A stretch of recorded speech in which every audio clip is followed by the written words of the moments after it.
survey. And just if you would show me, if you're a fan of football, raise your hand. Hey, leave them up. Interact session. All right, we're going to take an oath. Repeat after me. I promise. From this day forward, I will no longer boo the officials.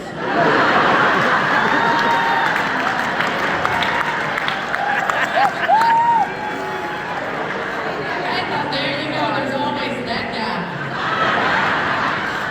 Hey, at least 1 year. Don't boo me. My digits are 53 on the back. I'm not that age yet. But with the LifeVantage collagen, maybe you can tell I'm 50, right? But yeah, 1 year, I used to tuck my hair. I don't anymore. I'm able to have my hair in a ponytail so you can identify me a little easier. Just don't boo me for 1 year. All right, let's start this journey. Everybody wants to know, like, how did you get into football officiating and what keeps you motivated, Sarah? And I'm going to tell you, I have learned it's me. And what you guys do, you better be the one that motivates yourself. That's right. And if you're not, you better check yourself at the door. Come on. So, these three perfect, innocent, they do no wrong, they don't cuss, they did not drink before the age of 21. I'm not that mother. But they inspire me, they encourage me, they need things, so they say. Want more than anything. But I'm their first line of what success looks like or failure. So I have to get up and motivate myself every day. I want to introduce you to my three amazing kids. Brindley is to my left. He is 23 as of this past Monday, and he is a 7-year junior in college. 7-year junior. They call it a super senior. He's a baseball player in COVID and then eligibility, and I'm like, I hope you're at least working on your master's. No, he barely passes English, you know? But he is a shortstop at William Carey College University there in Hattiesburg, Mississippi. When I played basketball, it was William Carey College, and I still want to say it that way, but it's William Carey University. And he's just living life and loving doing what he's doing, and it's fun to watch him. He's playing in Thomasville, Georgia, but I decided I would come here to Nashville with you guys. Did I hear Thomasville, Georgia? There we go. All right, so then Brady is to my right. His face says it all. Can you guys understand me? I have a little southern drawl. And in the South, they say I'm paying for my raisin. Well, that one's the reason I'm paying for my raisin. He is 6'7", and he was a catcher, average size catcher, right? But he was phenomenal. Well, they discovered he could pitch. And so he started pitching, and he's throwing between 92 and 93. And got a jump of a slider, a little breaking ball. So I'm hoping I can retire. And then maybe I can join this team and do what you guys do. He's a sophomore at Jones Junior College in Ellisville, Mississippi. And he's playing a doubleheader tomorrow, but I heard that the SEC tournament's here, and I'm a die-hard Kentucky Wildcat fan. I have to say hotty toddy too, because my kids love Ole Miss. But I'm going to stay here and go to the tournament, and then get up in the morning and drive all the way to Ellisville, Mississippi to catch this doubleheader. All right, the beautiful young girl, I've already mentioned her. I must say, yes, she's my daughter, not my granddaughter. I had her later in life. And when I took those 5 pregnancy tests early 2012, they were all positive. I'm only 39 years of age, and it was a shock to the system. But she is absolutely phenomenal. And what I love the most about her is she is just as beautiful on the inside as she is on the outside. But I also tell her, she will be the reason I don't go to the nursing home. She will keep me, my boys would ship me off. You know, those golf balls. it has to motivate yourself. There are things in your life that maybe inspire you. My journey, take a look at this picture. You're trying to figure out which one I am. I'm the one that's standing behind number 31 with a back burn. Hence the reason you gotta accept the fact that some days you're the pigeon and some days you're the statue. And clearly I was the statue in this picture. I don't know why my mom allowed me to leave the house looking as such. But I am blessed that my mom and dad are still married 57 years. I don't know how in the world she's managed to do that. She's your typical Southern Baptist school teacher, did everything. She cooks and cleans and she can sew, and I don't do any of those things. And then my dad is he's almost 80, but he's just your grit, drive, no excuses, and he raised me to never to depend on a man for anything. And I think, hey, you know what? He cringes now when I say that. I said, it was true. But I think I took it to heart because I can't keep a man. But that's a whole other thing. Sports was a part of our life. That's just what we did. My immediate family, if we weren't playing the sport, we were watching it. But my extended family, my mom's older sister, she's 84, phenomenal basketball player. She played at Peabody. Not me. From Nashville. And so, she was coaching at the time down at Baptist University when I was in 5th grade. But the amazing thing about her, she won the first women's NCAA title, basketball title, in 1971, and that granted her the honor to coach the U.S. World Team in 1973. They played in Moscow, Russia. They won a silver medal, and one of her players was none other than the amazing, and we miss her, Pat Summitt. So when I was in 5th grade, she looks at me around the family function and she says, hey, are you gonna try out for basketball? I said, Aunt Jill, they don't have a girls' team. She said, go out for the boys' team. She didn't hesitate. I've never thought of my gender that would hold me back. So I go out for the City League basketball team, boys' team, in Pascagoula, Mississippi. Ooh, is there a little girl in here? Yes, ma'am. So I go out and I make the boys' team. But I'm on the B team. So I play with the B team my 5th grade year. 6th grade year, you were supposed to be on the A team. However, they had put a clause in there unless you were a girl. Well, I was the only girl. And so when I was in 6th grade, and I came home that afternoon after practice, and my dad said, how was it on the A team? And I said, Dad, I didn't make the A team. He said, why is that? I said, well, they said because I was a girl, I couldn't be on the A team. Well, my dad loaded me up in the 1978 Ford MTV.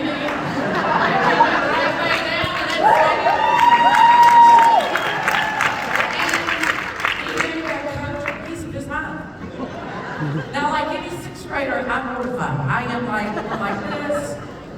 But I think all too often, and you all can relate, you shouldn't do this, you can't do this, whatever restrictions they want to put on you. And I'm all about, hey, keep pushing forward. But I just want to encourage all of us, don't look at life as a roadblock. Look at it as a speed bump. And the quicker you get over the speed bump, whatever it is that people are telling you you can or you shouldn't, or you won't be able to, it's going to be in your rearview mirror. Your rearview mirror is this big compared to your windshield, which is right in front of you, and everything is forward. If you're constantly focused on what's in that rearview mirror, it is so small that it will affect everything in your life. Look through your windshield. Move forward. Get over the speed bump. I'm not encouraging you to speed, but I'm telling you, get over the speed bump and put it behind you. So by that 6th grade year, I didn't push the envelope. I went and played with the B team again. Let me tell you what it did. It propelled what ended up paying for my college education, career. The confidence I got. And when you are told no, somebody may not think that you were able to, just get some experience. Don't give up. But I dominated. I was the tallest player, the B team that year, the whole league. I felt as if I could intimidate the boys because I could touch the rim. I couldn't dunk, but I felt as if I intimidated them. But again, my confidence. The picture you're looking at here is my 7th grade year, still playing in the city league, and I'm only 18. And you can see, right? And you can see the guys who kind of surprised me in height. And I really probably played about half the games, and in those games I probably played half the time. Well, we won the city league there in Pascagoula, and Jay Walton lives here in Nashville. He's number 31. He was probably about 6'4" or 6'5" in 7th grade. After we won the championship, he looked at me and he said, "Hey Sarah, you gotta try out for the middle school." And before I could answer Jay, he said, "You know what? You'll never make it. You actually have to be good and try out." So I didn't try out. I told him he intimidated me. One of 2 guys probably intimidated me. But like any good middle school teacher, he saw some height walking, the halls, and said, "Hey, I heard you play basketball. Come have a private tryout." So I did, and I was on the JV team. I scored 14 points, I think, my first game, and then went on and played at the high school level, and then went on and played at the University of Mobile. Funny story about Jay Walker. He's tall, I'm tall. We ran the same circle of friends. Everybody wanted us to date. And so he asked me to prom senior year. And I said, yeah, because I can actually wear heels with someone and I'm taller than them. Then all of my friends said, "Sarah, he's going to try to kiss you." I did not kiss him because I was still mad at him that he told me I wasn't good enough to make a picture with Sarah. Jade and I had lunch probably 7, 8 years ago right here in Nashville. And I said, "Jay, do you remember telling me that?" He said, I just can't believe I did that. And I said, "What you did?" I said, "It's no big deal." I said, "I may not be good enough to make the middle school team, and you were good enough to play at Mississippi State." I said, "But you were not good enough to make it to the NBA, but I was good enough to make it to the NFL."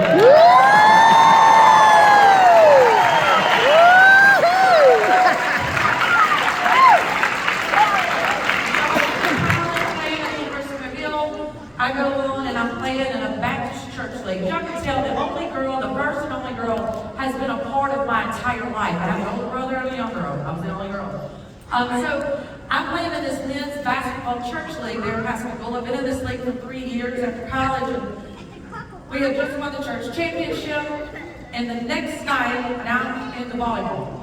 Still at the same Baptist gymnasium. And a guy comes up to me and he says, "Sarah, I'm really sorry about what happened last night." And I looked at him and I went, "I was by myself last night. I don't know what you're talking about." And he went, "You're serious? You have no clue." And I said, "No." He said, "Well, they kicked you out of the men's basketball league." I said, "Why?"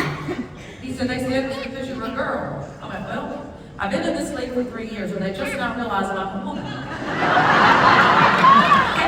and then I thought, all right, if they had a vote, I know we would have been, a part of it, or at least I would have been.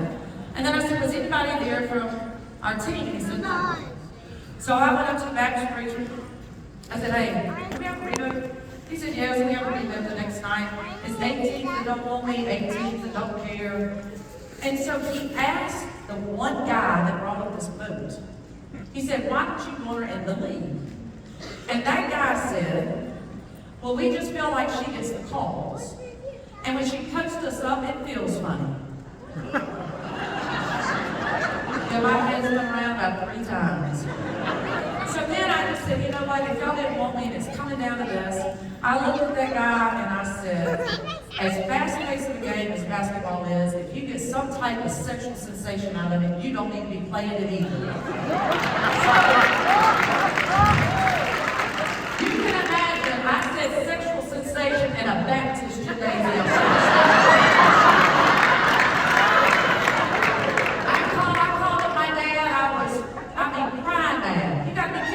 I'm a girl, I can't play, my team doesn't mind.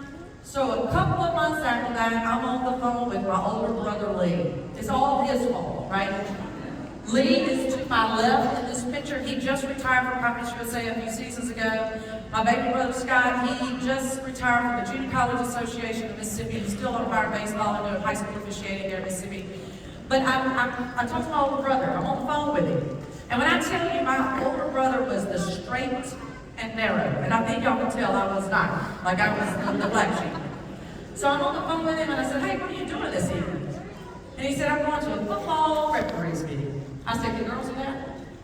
He said, I guess so, sis. Be there at 6 and don't be late. I think he was glad I got kicked out of the men's basketball league, so I went tag along anymore. Well, I show up at this first high school officiating meeting, and right before we go in, Lee stops me and he goes, okay, sis, these are a bunch of old men setting their ways. You are going to get some strange stares. And I said, it's all right, I can handle it, let's go in. So we go in, sure enough, George Dash is at the front, he's 84, and he's still a mentor to me today, because if it wasn't for him, I do not believe I would be where I am. And I know you all have those mentors in your life, right? Yeah. So, funny story about George. I guess about 6 months ago, he had something done to his heart, so I went to see him in the hospital, and he had these thick glasses on. I said, George, what in the world happened? And he said, they said I was legally blind. I said, well, that's what everybody else said about 20-something years ago. So when I walk in, George Dash is talking to another official, and he stops, and sure enough, he watches me. So to break the ice, I just said, hey, is this where you become a football referee? I cannot repeat what George said, but then he said, I guess so.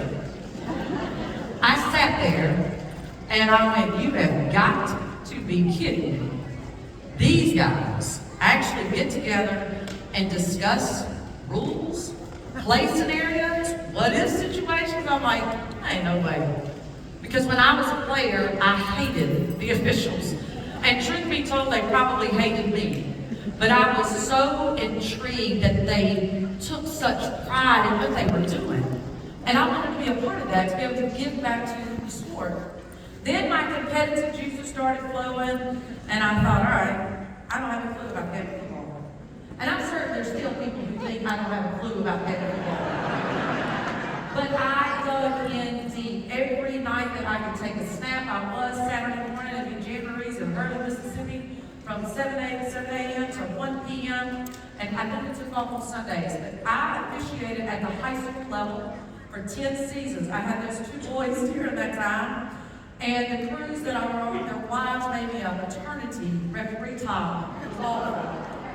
It had lace on it and everything. But I'm thankful because I worked the clock whenever I was pregnant, and that way I wouldn't lose my eligibility for the next season to work the playoffs. So my 9th season, Larry Tucker, God rest his soul, he was my crew chief, and he said, Sarah, I want you to apply to the Junior College Association and be on my crew as a line judge. I said, all right, Tuck, because I mean, that's a compliment. Just like in anything, you start at the grassroots, and you work your way up, and junior college was the next. Nobody even thinks about, I wasn't thinking about D1, the NFL, what? And so a couple of weeks after that, I said, hey, Tuck, I'm gonna send in my application. He said, don't do it. I looked at him, I went, why? Do you not want me on your crew anymore? He goes, that ain't it. He said, the Atlanta secretary said, don't bring him that BS, he could never hire you because you're a woman. And I was looking at Tucker and I said, well, God made me this way and I ain't changing. And I can just tell you that if you don't want me on my merit, I'll take it back.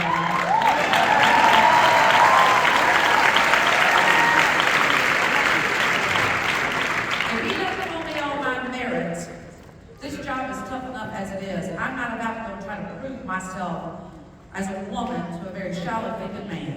So, my 10th season, I told the crew, hey, I'm gonna give it up after this year. Ridley had started playing organized sports, and I just felt guilty leaving on Friday night.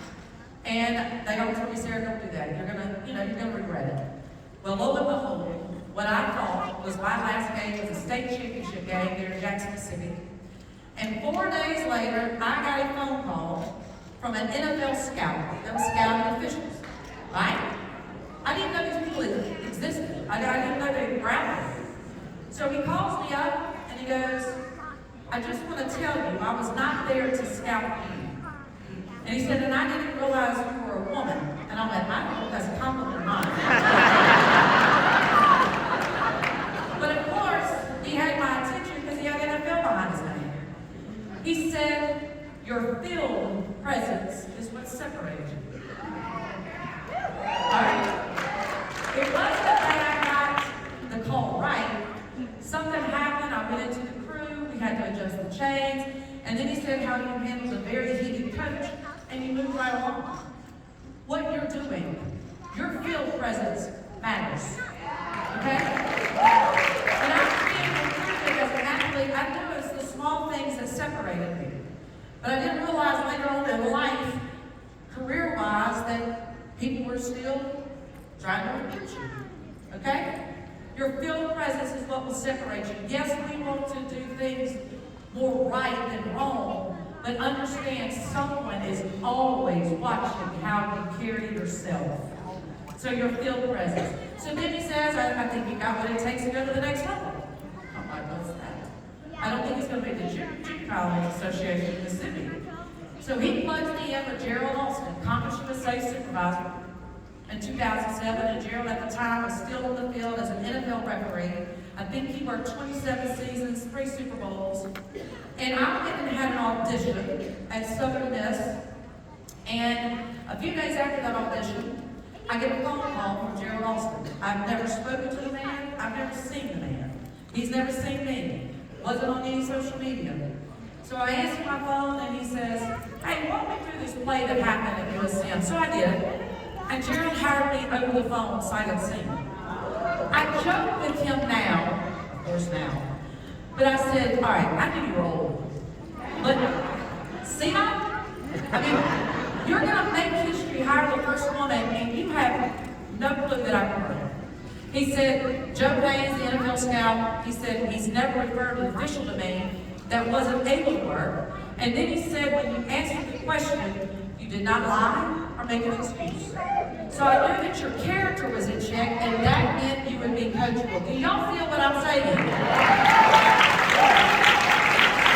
So he hired but he fails to mention, and this is what blows my mind, 2007, we're still having to suppress hiring a minority. To this day, we still are. But he listed me in the roster of officials as S.B. Thomas. I knew who S.B. Thomas was, and I didn't ask him at the time why, but then he told me. He didn't tell his boss. But then he goes in and he tells his boss, hey, I've hired a female official. And the commissioner went, surely you're not going to put her on the field. He said, oh yeah. He said, I've already talked to 2 universities, and they don't care. Let me tell you this. In the world I live in, it's an equal opportunity employer to get your tail chewed out. All they see are strikes. But this picture that you're looking at is my 2nd game of my rookie season in Conference USA. And I live by this. I tell my kids this, especially with social media. It's meant to be a great thing, but y'all understand what I'm saying. But a successful person is someone who can lay a firm foundation with the bricks that are thrown at him or her by others. And I mean it. Let them lay them down. And I tell my kids that all the time, but then early on they went, but Mom, you do realize you got a lot of bricks. You might have a mansion or 2 across the globe. And that's fine. And I've also learned you do not defend the truth. If you believe in what you are doing, you do not exhaust your efforts to defend it. The person that's questioning you, they're the ones that are doubtful and insecure. Lay it down, build your firm foundation, and keep moving forward. So I worked 7 or 8 seasons at the collegiate level. Like I mentioned, I took those 5 pregnancy tests, they're all positive. And I'm working in arena ball at the time. And so I call up Gerald Austin, and of course he's a mentor of mine, as you know. But I called him up and I said, hey Gerald, I gotta tell you something. He said, what's that? I said, I'm pregnant. And he said, wait, what? I swear that's what he said. I don't know if it's a boy or a girl yet, but I'm pregnant. And so then there's this long, awkward pause. And I go, did you die? And he said, no, I'm trying to figure out what we're going to tell the assignment secretary for the Arena League is why you're going to miss the next few weeks. He said, we're going to tell him you have a high ankle sprain. I said, all right. I said, but that high ankle sprain is going to swell up around my belly. I'm not going to be able to deny the fact that I'm pregnant. He was concerned about my career because I had started doing some training camps and stuff like that with the NFL. And so he was trying to protect me and real. But it's crazy that year. year 2012 that the replacement officials were there and no one got hired. And I worked in the replay booth, proper she was saying, and a dear friend of mine told me, she said, I want to tell you something, Sarah. If it's meant for you to be on that field in the NFL, the good Lord will put you there and this baby will have nothing to do with it. So,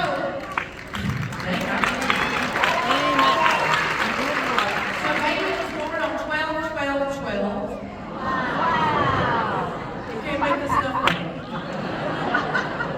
I expect a car. But everybody started saying she's not going to be able to bounce back, get in shape, how she's going to be able to leave kids, all that stuff. And then April of 2013, I'm hired in the developmental program of the NFL. We used to have NFL Europe, now we have the developmental program. Well, the media got a hold of it and said, Sarah Thomas is going to be the first female in 2014. And then I was like, can we just pump the brakes? I haven't taken a snap last season or this season. And so I worked in Conference USA, and then at the end of that season, I worked the Senior Bowl. And so there were some supervisors that were pretty vocal, not to me, but vocal that I didn't belong. And how was I going to keep up with the speed and athleticism of the Power 5 players that make up the majority of the NFL? Because Conference USA is considered mid-level. Well, lo and behold, Senior Bowl, there's a defensive end, number 55. He was an SEC player. And he jumps into the neutral zone before the ball is snapped. That is a foul for offside. I don't flag him. It gets worse for me. He sacks the quarterback. So after that game, I'm asked by the Berry supervisor, and I told him I just missed it. 2 months after that, I'm with Gerald in Baltimore, Maryland. We're at a clinic for aspiring officials, and Gerald calls me to his room, and I'm thinking, hey, he's going to tell me some good news. And I go in there, and he says, they're not hiring me this year. I'm waiting for the punchline. And he looked at me and said, they're not hiring. I said, all right, what did I do or not do? And he said, don't have that self-doubt. I said, Gerald, this isn't about self-doubt. I wouldn't be sitting here if I didn't evaluate me first. And there's something I did or didn't do. 2 months after that, ironically, I am going to the rookie mini camp for the Kansas City Chiefs. Number 55 was drafted by them, and the supervisor that was voting was in the vehicle with me. And he said, Sarah, number 55 will forever be your number. I knew right then it was that play, and I have reflected on that, and I really think that he thought that that was going to be invited. I would never see the NFL. So I go up to number 55 and I said, hey, you remember this play? He said, I do. And I said, well, it kept me from getting into the NFL. He said, well, it really helped me to get into the NFL. I want to tell you too, reflect back on it. He was absolutely correct. Number 55 will forever be my number. It's in the history books because I got to work Super Bowl 55. Woo!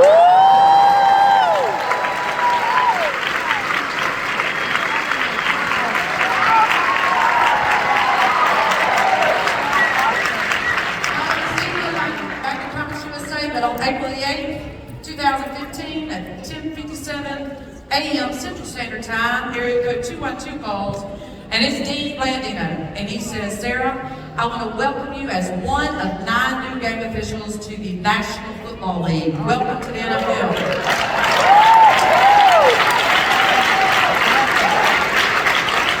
I commend him that he didn't say, hey, we're hiring you as the first female. It's a publicity stunt, you're going to make history. No, I'm glad, and I tell him every time I get to talk to him, thank you for just saying I was an official. And this quote is on my back porch. Be yourself because everybody else is already taken. Right? Truly. When Gerald hired me, he told me I needed to tuck my hair. So I did. I was a little miffed about it. I didn't tell him then. But I didn't have anybody that looked like me. I didn't have a female mentor. And Gerald was a white male that was being scrutinized after every day he worked, and he knew if I walked out there with my ponytail out or whatever, that my eyes and she's in the kitchen. You know, that would be the stereotype that would happen. And then he said, and you need to wear little or no makeup. I said, oh, you were crossing the line there. There will be cameras, and I will have makeup on. In 2020, more females are getting into the world of officiating in football. and they were wearing their hair out because we all had the fitted hats, and I just thought it looked unkept. And so the lead called me and said, would you wear your hair out? And I said, yes, if you give me an adjustable hat, I'll put it in a ponytail. So 2020, they sent it. And I am telling you, there's something about it that just makes me feel so free. And I love it. I'm going to tell you, I learned a few things with this, and I'm going to wrap it up. How many times, especially what you guys do y'all feel like you got to prove somebody wrong? Don't you? Stop. Stop. That line will never end. As soon as you check one off, there's a new line here. You will exhaust yourself in what you're doing. Instead, I encourage and challenge you to prove to yourself you belong where you are. Don't worry about anybody else. In 2011, when I was interviewed by the NFL, one of the supervisors asked me, Sarah, what's going to happen when you get hit? So I looked at him and I said, I hope your concern is for all the officials, because I'm bigger than some of the men that you hired. I'm going to roll this tape, and you're going to see what happens when Sarah Thomas, I don't get hit, I get trucked by two players. It's a bomb at 29 degrees in Green Bay, Wisconsin. Late in the fourth quarter, very one-sided game, and Cal Rudolph hits me.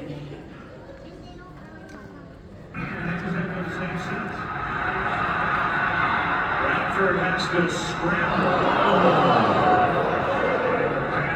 Is caught by Kyle Rudolph,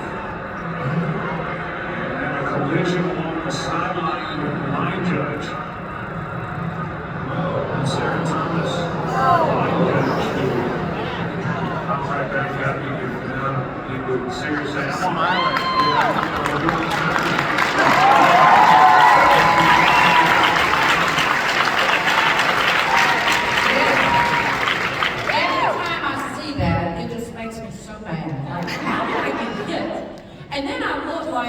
I'm looking at one of my kids going, you didn't mean to knock mommy down. I'm like,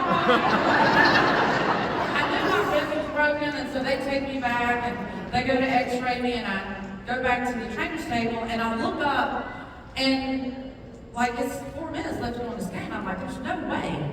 So I told the doctor, I said, put that splint on, I'm going back in the game. And there was a player sitting there, and he goes, you were one bad, can't tell you what's in it. And then NFL security said, you're joking. I said, no. I said, I belong out there. And my mom and dad are probably worried sick about what happened to me.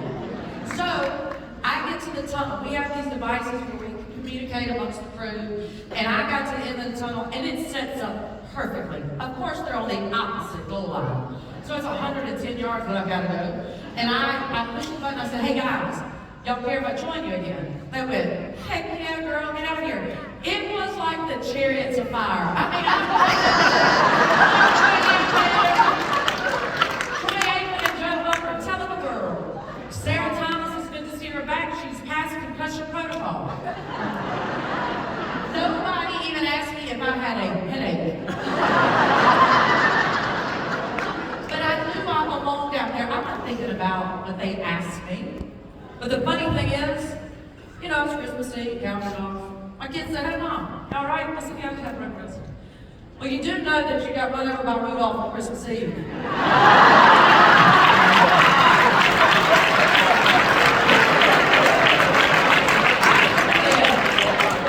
other thing that I've learned through this journey, Sarah, they want to be the first. I want to be the first. I've come across so many people that all they're worried about is a title or money, and they're missing the joy in their life. So I learned that if that's all you're seeking, a boss has a title, a leader has the people. And those people that want the title, they will do anything to get up the ladder of success. But the toes that they step on to get up that ladder, I can guarantee you, will be backside, they will kiss on the way down. They didn't earn it the right way.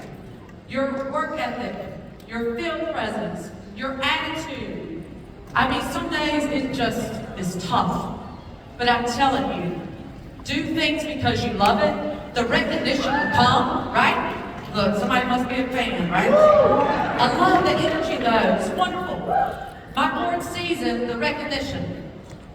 Ron Slover called me up and he asked me, he said, Sarah, he said, I think you would probably prefer to work a playoff game. You know, yeah, of course. He said, well, congratulations.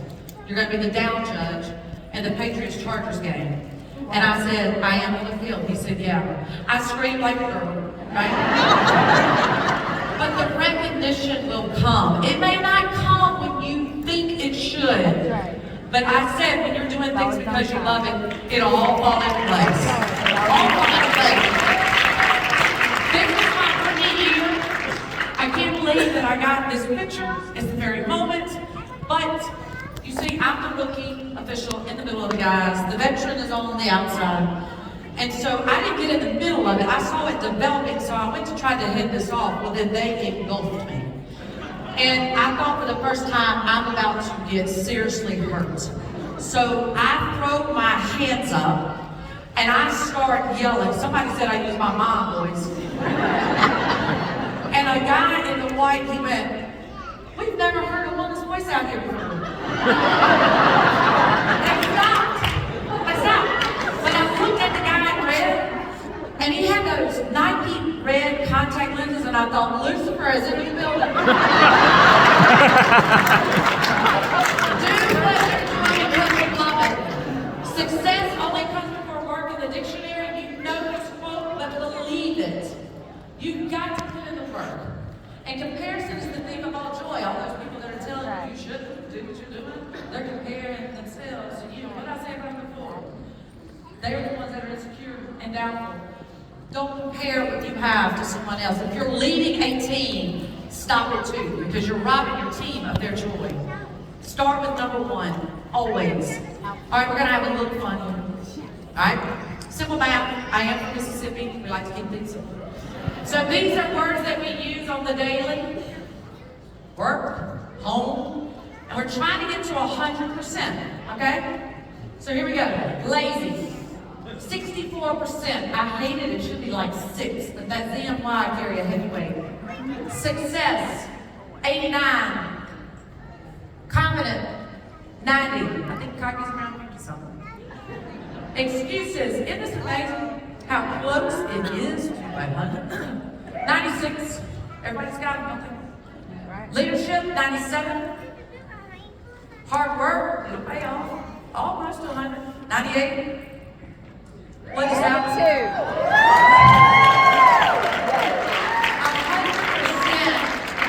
100%. It matters. Your attitude matters. Let's have a little more fun. Just go a little further. Motivated. You gotta keep motivated. 109%. Confident men. 122.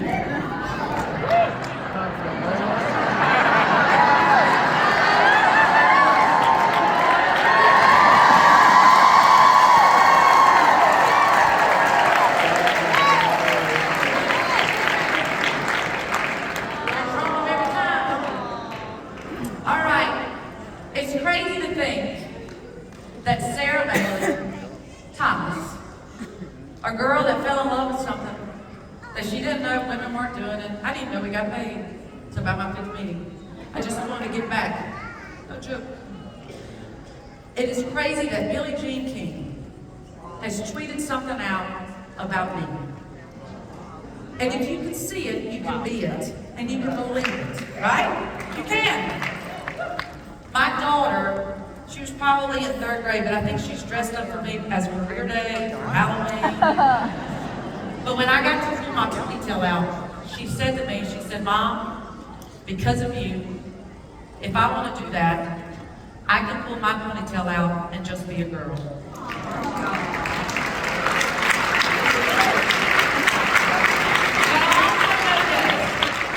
I'm raising those 2 young men, and they have me as a mother, bless their heart. But they're going to encounter even stronger, more confident, more driven, beautiful, successful girls and women. And I tell them when they get married, and she's working as hard as you are, so help me God if you call her up and ask her what she's cooking you for dinner. Never stop believing in what you're doing and yourself. And thank you all for having me.